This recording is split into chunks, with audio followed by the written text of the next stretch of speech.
Welcome back to Aggie Sports Overtime. Tonight we continue our countdown to the SEC football season with a look at the South Carolina Gamecocks. The old ball coach Steve Spurrier and his team went 11-2 and won the Outback Bowl over Michigan last year, but they were still a game behind Georgia and out of the SEC championship picture. Now joining us via Skype to talk about the Gamecocks is George Gorchow, a sports anchor at WIS-TV in Columbia, South Carolina. First, Joe, thanks for joining us. Let's start with the biggest storyline at the end of the season. The Gamecocks beat Michigan in that Outback Bowl, and Jadeveon Clowney nearly killed a Wolverine running back. Does that bring some more momentum heading into this new season ahead?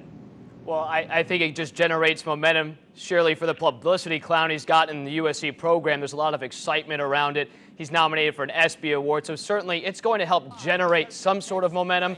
But by the time training camp comes in August, I don't know if that hit means anything. I think it matters that Clowney's talent, that's going to factor in the defensive line in general. It's going to be a strong unit, Luke. Let me tell you, Chaz Sutton, he's unheralded right now, but next season you're going to hear his name a lot alongside of Clowney. And that defensive line, the interior trenches, they have a few guys that are 300 pounds, and it's a force. That line in particular is what's going to generate momentum and noise for the Gamecocks this season. Clowney going to be a big part of that, and reason being what he can do on the field, and that hit's just one example, Luke.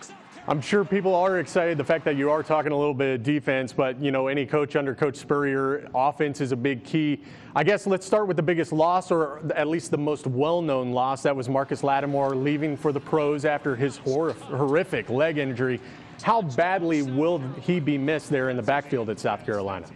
Well, I don't know if any words can describe how much he'll be missed. He was one of the best Gamecocks ever to put on the uniform, and certainly one of the best running backs ever to play here at USC and perhaps in college football. When he was healthy, Luke, keep in mind, he missed parts of 2 seasons while playing at USC, and they had other guys step in. Let's remind you of Brandon Wilds. During his freshman year 2 years ago, he contributed heavily to this rushing offense and did a very good job, averaged over 5 yards per carry. Last season, Wilds was hurt, and freshman Mike Davis stepped in when Lattimore went down, and he averaged over 5 yards per carry, played in all 13 games, and had rushed for 52 attempts there. So I think you have 2 guys in Davis and Wilds who are capable and experienced backs, and that's going to help. And they have 2 younger guys, too, underneath him. A guy like Sean Carson, he's battled injuries, but he'll be capable.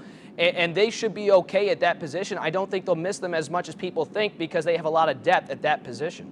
Coach Spurrier definitely known for his quarterbacks and kind of leading those guys. It seemed late in the year that they started kind of getting in a QB battle. Do you see the possibility of, you know, Connor Shaw and Dylan Thompson possibly having that 2-headed quarterback like Spurrier's known to do in the past? Well, you saw it in the Outback Bowl against Michigan. They did sort of do the 2-quarterback system. They rotated Connor Shaw and Dylan Thompson in. It was fairly successful. And in that 4th quarter, Connor Shaw got injured, and then Dylan Thompson stepped in and led the game-winning drive. So it's conceivable that this could work out. They're both 2 talented quarterbacks.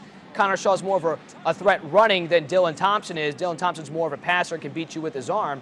But you can't put anything past the head ball coach in Steve Spurrier. I would expect you'll see both of them playing. Who's going to be the number 1 right now? It's going to be Shaw, and he'll probably play the majority of the minutes for the first couple games against North Carolina and Georgia. Definitely going to be interesting to see how that all shapes out. Now let's talk about the schedule. It's an interesting one for South Carolina. They start with North Carolina, definitely a tough way to start.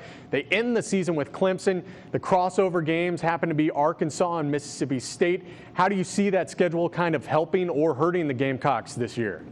Well, it's favorable and it's not at the same time. North Carolina is not an easy opponent, and Game 1 certainly will test the Gamecocks. And Week 2, that's the significant matchup in my mind. I'm sure you're thinking the same thing. That could determine the SEC East winner, although that hasn't been the case because the Gamecocks have beaten Georgia 3 straight times and they didn't win the SEC East last year. But to me, whoever wins that Week 2 matchup is going to come out winning the SEC East, because especially for the Gamecocks, if they can win that game, as you mentioned, Arkansas and Mississippi State are the crossover games.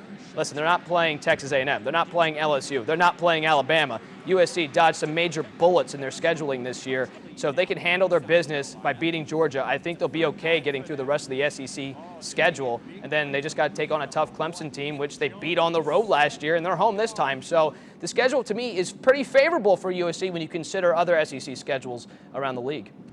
And finally, you talked about it. They've had some of those big wins that they've needed, but they haven't been able to get to that SEC championship game. How bad does this team and the fans there in Columbia want to get to that championship game and have a chance at possibly a national championship? Well, they want to get back and avenge that loss they had to Cam Newton and the Auburn Tigers a few years back with Steven Garcia at the helm. They want to get back in that game and win the SEC championship. That's what Spurrier talks about. And that's the goal. That's always the goal here at USC now under the head ball coach. That's what he talks about. That's what they're aiming for. But you got to win the SEC East to do that, and that starts by beating Georgia in week 2. They don't win that game, they put themselves in a 2-game hole. So they want to get back there. That's what they're aiming for. And again, I think you can agree with me on this. Their schedule's set up where if they take care of business in week 2, they should be able to win the SEC East.